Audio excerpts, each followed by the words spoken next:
Obrigado, Edson Carneiro da Silva, o Índio, representando a Intersindical Central da Classe Trabalhadora. E nós vamos seguir aqui com os nossos colegas de mesa. Paulo Vinícius da Silva, representando a Central da CTB, Central dos Trabalhadores e Trabalhadoras do Brasil. Boa tarde, Bom Gás. Queria agradecer à CETASP, mais uma vez, uma oportunidade para os trabalhadores poderem manifestar suas opiniões sobre a situação brasileira. Eu já falei em pé e muito raivoso várias vezes sobre essas questões. Vou optar por fazer uma fala mais analítica hoje, por isso ficarei sentado. E começarei por um poema que chama No Caminho com Mayakovsky, do Eduardo Alves da Costa, que ele fala o seguinte: na primeira noite, eles se aproximam e roubam a flor do nosso jardim, e não dizemos nada. Na segunda noite, já não se escondem, pisam as flores, matam nosso cão, e não dizemos nada.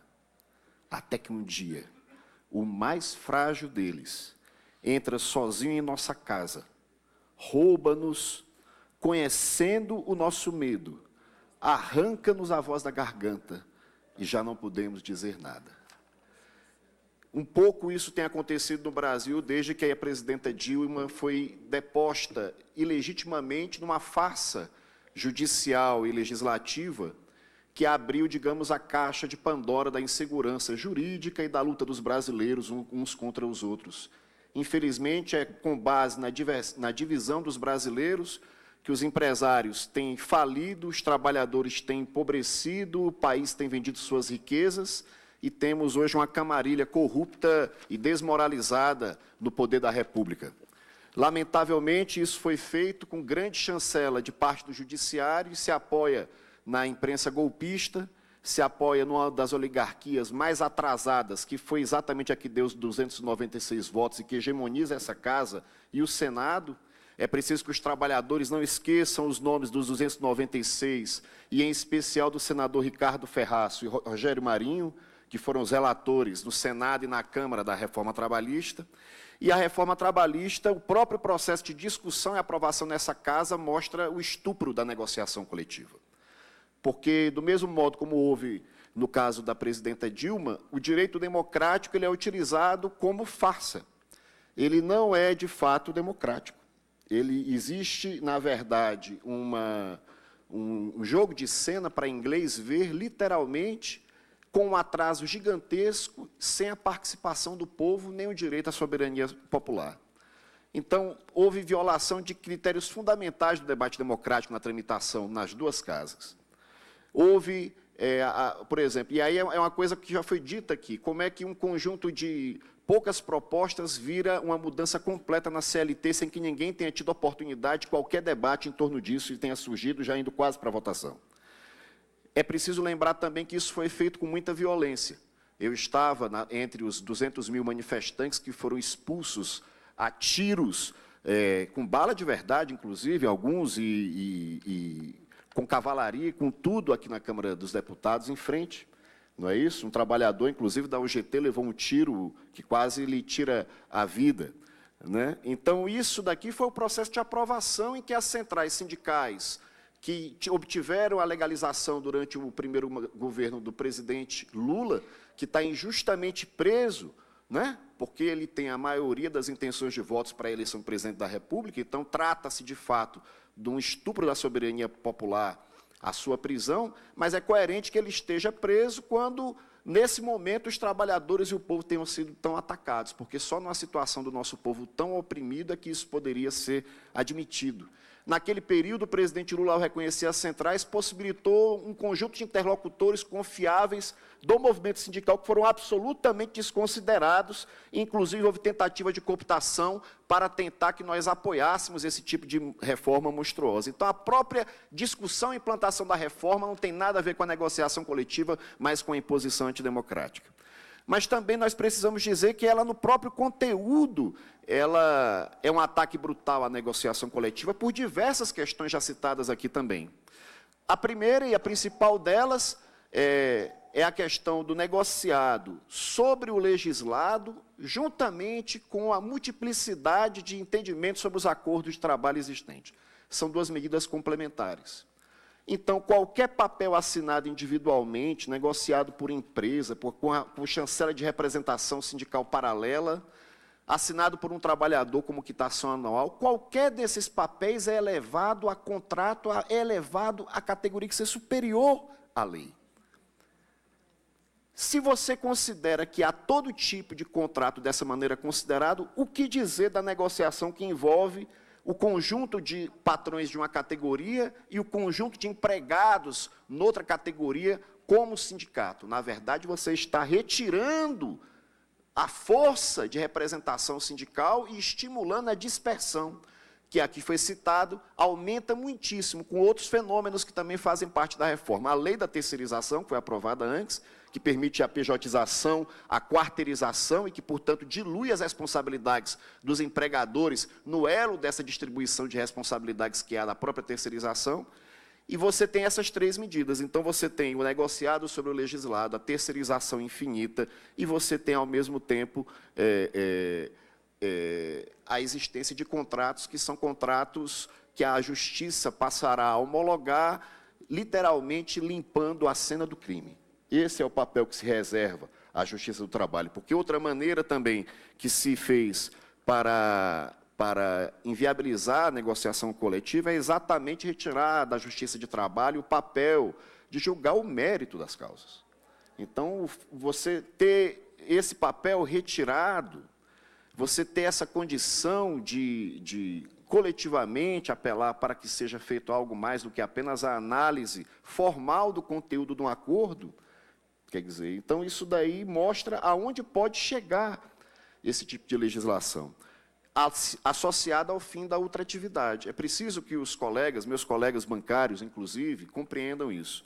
Os bancários têm uma das mais exitosas negociações coletivas, capitaneada por uma central irmã, a Central Única dos Trabalhadores, construiu isso. Também tem uma outra central, o GT, que tem presença na Contec, mas, objetivamente, a Contraf construiu uma mesa de negociação coletiva que é a mais importante e a que garantiu um conjunto incomparável de vitórias através da negociação coletiva dos trabalhadores. Isso se dá a partir de um contrato unificado, um acordo unificado e vários complementos que existem por bancos, por federação e que compõem uma negociação coletiva nacional que é a mais vitoriosa do Brasil, que permite que o piso do bancário no Acre, no Ceará, em São Paulo e a garantia dos direitos seja o mesmo. Pois, com o fim da ultratividade, o que é que se diz? É que acaba a validade de todo e qualquer direito conquistado no passado a partir daquela data em que se encerra aquele acordo coletivo. Então, veja como você favoreceu a negociação coletiva. Você permitiu que qualquer um pudesse fazer uma negociação à parte e isso fosse validado, mesmo que seja ilegal. Você tira o poder de determinação da Justiça do Trabalho sobre a análise de conteúdo dos problemas jurídicos, passando a uma análise formal e a homologação e a legalização dos acordos, que são acordos paralelos, obscuros, individuais, na verdade, acordos feitos à base do chicote do patrão ameaçando o empregado para que ele aceite. A Justiça do Trabalho, então, passa a legalizar esse tipo de acordo. E, para terminar, para ficar mais fácil, a gente pega e diz assim: tudo que você conquistou, a partir da data que vem esse contrato de trabalho, caiu e não sobrou mais nenhum direito para você. Então, você vai negociar a partir do zero. E, para terminar tudo e fazê-lo com o Supremo e com tudo, tivemos na semana passada a aprovação no Supremo Tribunal Federal, infelizmente, contra o voto do relator Fachin, do fim do imposto sindical, que era uma contribuição em que os trabalhadores custeavam o seu próprio movimento a partir de um dia de trabalho e que, na prática, significa a retirada de 80% das receitas das entidades que fazem a defesa do direito dos trabalhadores. Então, eu quebro as entidades que fazem a negociação coletiva, eu mudo o papel da justiça, que é quem, em última instância, se recorre para poder fazer a própria negociação coletiva. Eu digo que, ao final do contrato de trabalho, deixa de valer, do acordo de trabalho passado, deixa de valer tudo e os trabalhadores ficam sem direito nenhum, quer dizer, e eu coloco o negociado acima do legislado. Realmente, a reforma trabalhista, a deforma trabalhista, ela tem que ser chamada como deforma, Porque reforma é quando eu vou rebocar uma parede, quando eu vou botar uma porta, ajeitar o teto.